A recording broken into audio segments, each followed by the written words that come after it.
Ritual Beasts are a very complicated deck. They are very cheap because all of the cards come from a single mini box, so you can get multiple copies of their super rare and ultra rare cards pretty easily. But the deck revolves around very complicated mechanics. The mechanics themselves aren't actually that complicated. It's just soft once per turn effects.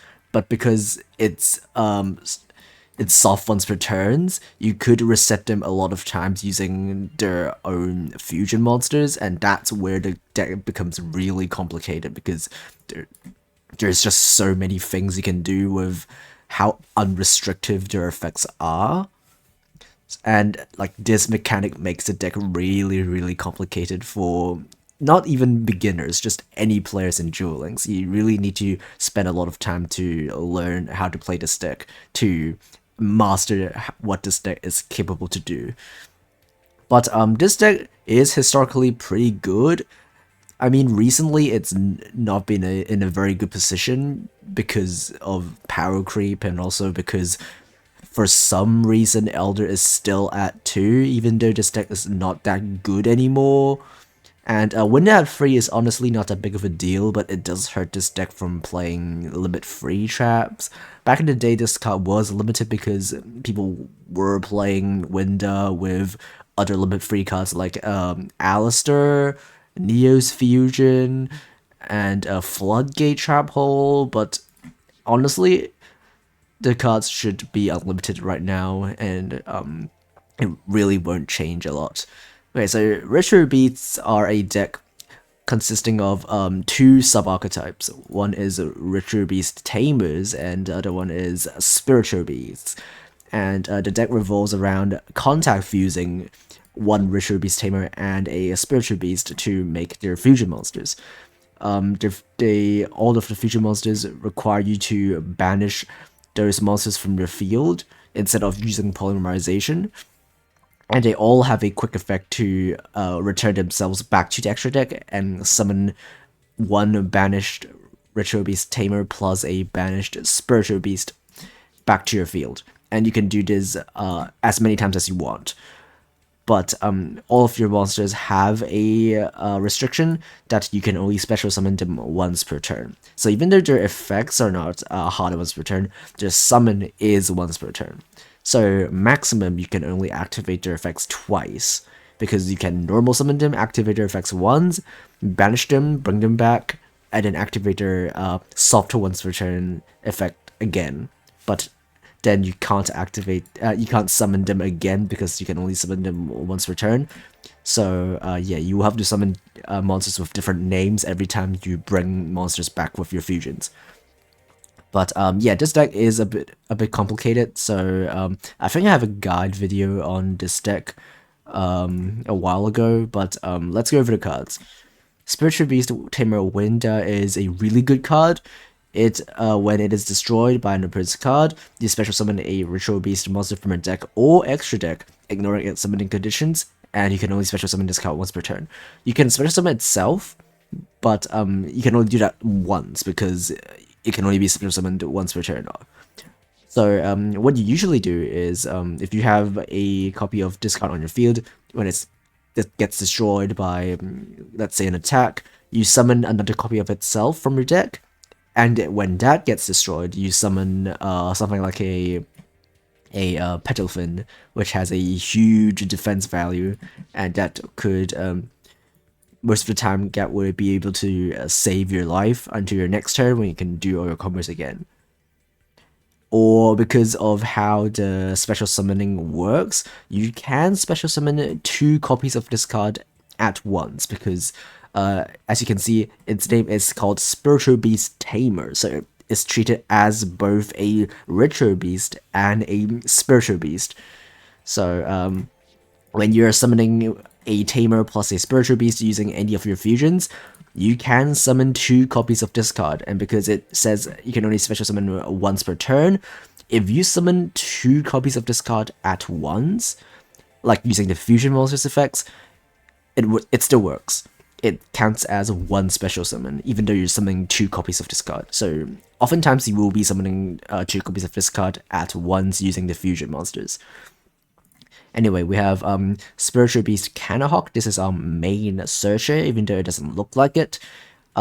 This is our main deck searcher, which allows us to banish a Ritual Beast card from your deck face up, and also during the second standby phase, like a Gold Sarcophagus, it adds it to your hand. But that doesn't really matter because you're just banishing stuff for your fusion monsters to summon back. We have one copy of Petalfin. This is our main removal. You can banish a Ritual Beast card from your hand to return a card your opponent controls back to the hand. Next is 2 copies of Rampengu. If you're playing more copies of Canahawk, you won't play many copies of Rampengu. You would play maximum 1 copy or even none. But I like playing this card because it is a secondary searcher that works pretty similarly to Canahawk, but a bit worse. But it's a good option for free-to-play players. Anyway, once per turn, you banish a Ritual Beast monster from your extra deck and send a Ritual Beast monster with the same type as that monster. Oftentimes, you will be banishing a copy of Canahawk or a copy of Apello to send either the normal Canahawk or the normal Apello to your graveyard, and then you will summon that back using one of your Ritual Beast return and get it on your field. Next we have our only non-Ritual Beast monster. We're playing Fafa because we're also playing Fiend Grieving, which is basically IDP at home. Next is our Tamers. Ritual Beast Tamer Elder allows us to normal summon in extra time when you normal summon this card. So this is the way we're getting 2 monsters on field to kickstart our combos.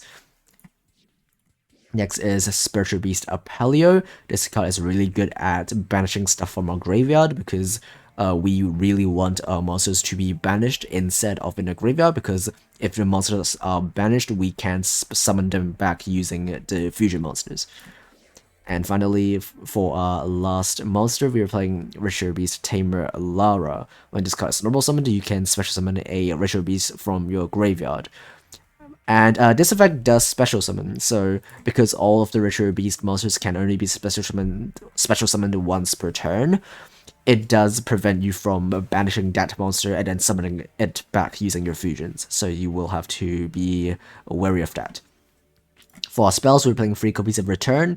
The reason I'm playing 3 copies is because if you open with a Canahawk, you can banish a Tamer and then activate Return to summon that Tamer back, and that will begin your combo. But if you have more searchers like Win, you don't need 3 copies of that card. Next is one Ritual Beast Bond. It's a quick play that allows you to banish 2 Ritual Beasts to summon a Ritual Beast from your extra deck, so you can activate this as a quick effect to dodge your opponent's target effects. And also it allows you to banish 2 Ritual Beasts no matter if they're a Tamer or a Spiritual Beast. So you can, for example, banish 2 Spiritual Beasts to make one of your fusions, which you otherwise cannot because you would normally require a Tamer plus a Spiritual Beast. Next is Fiend Grieving, IDP at home, basically. And a copy of Ambush. This is really good, especially if you're playing Xyz monsters, because a lot of your Spiritual Beasts are level 4. So if you make an Xyz using your Ritual Beast, they go to the graveyard when your Xyz monster detaches a material, which is not ideal. You want them to be banished. So what you can do is you can activate Ambush and summon back 1 Tamer plus a Spiritual Beast from your graveyard or banished zone if you want. And during your next turn, you can resume your combos by using the monsters that your trap summons to make your fusion monsters. For our extra deck, we're playing 3 of our fusions, 2 Apelio, 2 Canahawk, and 1 Petalfin. So Apelio is our main attacker. It only has 2600. You could boost it with Apelio's effect, but it won't matter because it becomes unaffected when it attacks. And that includes your own effects, which kind of sucks, but it is what it is. Basically, what this card does is when it attacks, it becomes unaffected by anything. And also, it has the normal fusion effect to return itself back to the extra deck to summon 2 Ritual Beasts. Also, Canahawk has the effect to return 2 banished Ritual Beast cards to the graveyard, and add any Ritual Beast card from your deck to your hand. This is a really, really good effect. It's not hard once per turn, so you could activate this effect as many times as you want, as long as you have enough materials to re-summon this card from your extra deck. And this will be searching 2 to 3 cards every turn if you so desire. And if your combos are already running, if you have enough banished Retro Beast monsters, you could activate this effect a lot of times during a single turn.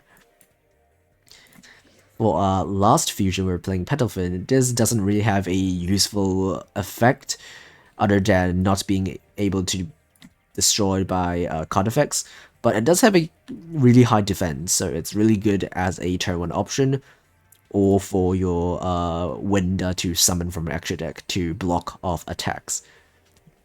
Next, we're playing some Xyz monsters. We're playing 1 Dark Rebellion, and we're also playing 1 Dreadnought, plus a Great Magnus for Dreadnought to summon. So these are our plan Bs, in case our fusion monsters can't deal with our opponent's monsters. For our skill, we're just playing Switcheroo, because it's just a good generic skill, I guess. And also, in the very unfortunate case, if you draw Farfa, at least you have a way to shuffle it back to your deck. And yeah, that's it. Here is the expensive version, and we are playing 3 copies of Win the Wind Channeler. This is the reason why I even considered playing this deck today, because of Win the Wind Channeler being able to search any of your Ritual Beasts, basically, except for Lara and Winder, because they have a high defense. But being able to search Elder is really useful, because it is the best starter in our deck, alongside Canahawk, and Winder will be able to search any of them if you don't have them. So we are also playing Cosmic to trigger a Switcheroo. We're only playing 1 return because we have so many more searches. We're also playing 3 Winder and 1 Tretch, because we're not really playing a lot of traps, and we're not playing limit 1 cards. And yeah, that's it. For the extra, we're playing, instead of the Dreadnought and Magnus, we're playing better turn 1 options. We're playing 1 Giant Hand and 1 Abyss Dweller. You could make these cards pretty easily turn 1, and that sets up your combo plus a disruption during your opponent's turn. A lot of the times you will end on 1 Xyz plus a ambush on your first turn. So after you disrupt your opponent using your Xyz, you will be able to activate ambush to summon back your materials, and during your next turn you can combo off. So that is the plan of this deck. Okay, so if you haven't played this deck before, let me talk about what this deck can and cannot do. This deck is really complicated. Its effects look simple, but because of the mechanics of the soft once per turns, the hard once per turn special summons, and how the monsters interact with the banished zone, this deck is really complicated to play, but it does have some really strong points of this deck. Most notably, this deck has a consistent way of having a non-destruction card removal. Petalfin is really good. It returns any card to the hand instead of destroying it, and you could activate this effect potentially twice per turn, so it gets rid of your opponent's boss monsters really easily. And also, this deck gets around a lot of common disruptions. Monster negates on field monster negates, like Chalice or a Fiendish Chain, don't really work that well against this deck, because your monsters can always be tagged out for your fusions, even though if it gets negated. And negating Elder actually does nothing, because this is a this effect works pretty differently than like Ignition effects. As soon as it hits the field, the effect is applied. So even if you negate it on summon, you can still get your normal summon. And if your opponent tries to negate any of your fusion monsters with, let's say, a Chalice, you could always just tag it out using its quick effect. And yeah. So this deck also isn't very good. Book of Moon also isn't very good against this deck, because your monsters, even when face down, they can still be used as a material for your fusion monsters, because fusion monsters can use face down monsters as material, even if it's contact fusing. So if your opponent activates something like a floodgate when you normal summon your Tamer Elder, you can still use it for a fusion summon, which is pretty nice. And the problem of this deck is obviously this deck is not very consistent. Even with 3 copies of Win, this deck still needs 2 cards to do the combo. You need an Elder plus Canhawk or a Rampengu to begin your combos, which makes this deck really inconsistent. You could at least not die if you open with a Winder, but you still don't have your combo started. You still need at least 2 monsters to actually make your fusions and make your engine start running. So, and also because of the cards we're playing in our main deck, we're playing so many one-offs in our deck, we don't really have a lot of space for a lot of back row.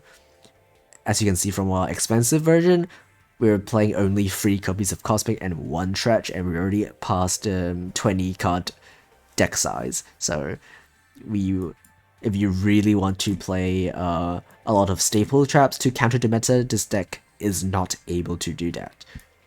But yeah, if you've mastered this deck is pretty interesting to play.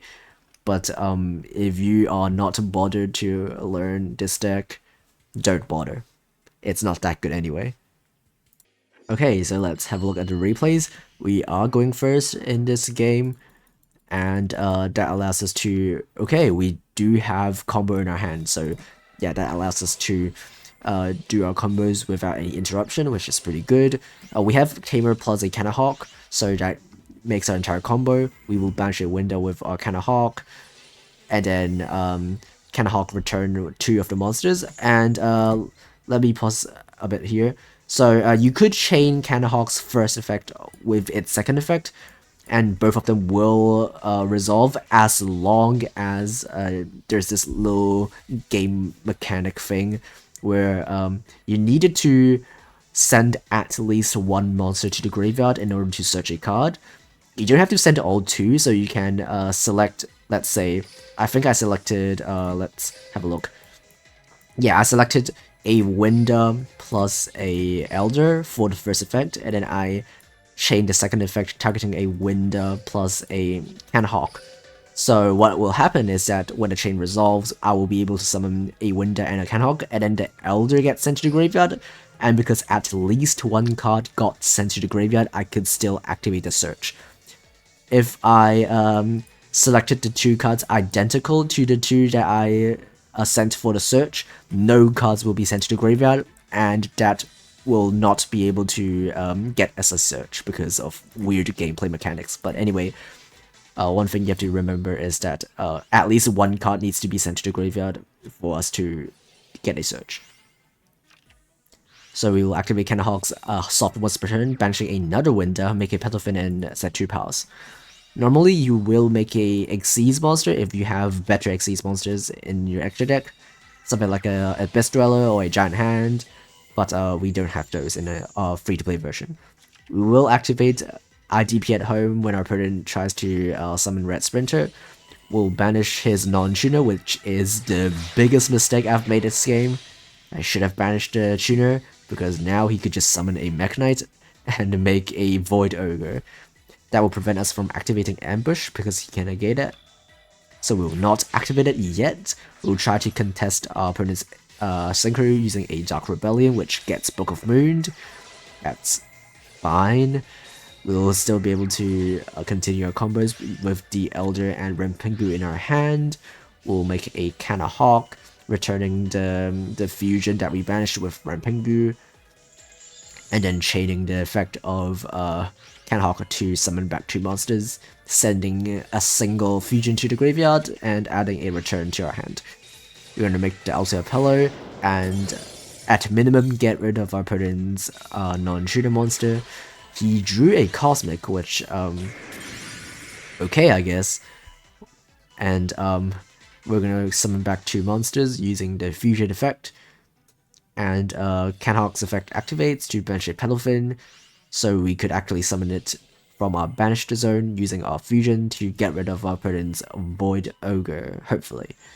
So we'll do the Canhawk chain again to get a card to our hand and summon back the Petalfin. We will be banishing our opponent's monster. He activates Chalice.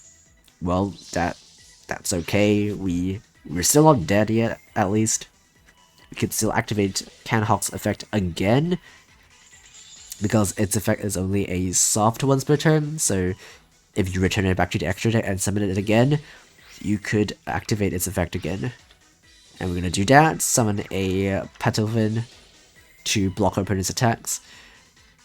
And when he attacks us, we will be able to summon back 2 monsters to block the attack. And because he has a card in his hand that he probably couldn't set because it's a monster, we could activate our trap and he will be scooping.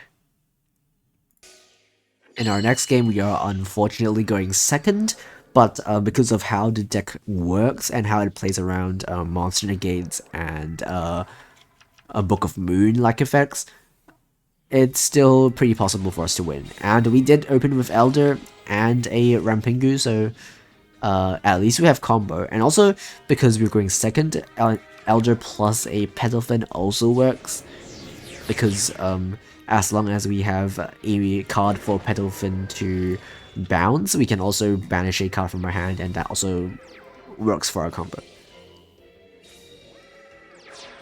Our opponent is playing Raging Pendulum. They're going to end on a Shooting Riser pass. So we have to play a bit carefully here. We will bait out the activation using a copy of Petalfin. He will be making a copy of Clear Wing because he knows that our Ritual Beast fusion monsters are level 5 or higher, which he will be able to negate. We will activate Return to summon to banish the Elder and summon back the Elder. We'll make a Canhawk to attempt to get a search. He will negate and we can chain the second effect.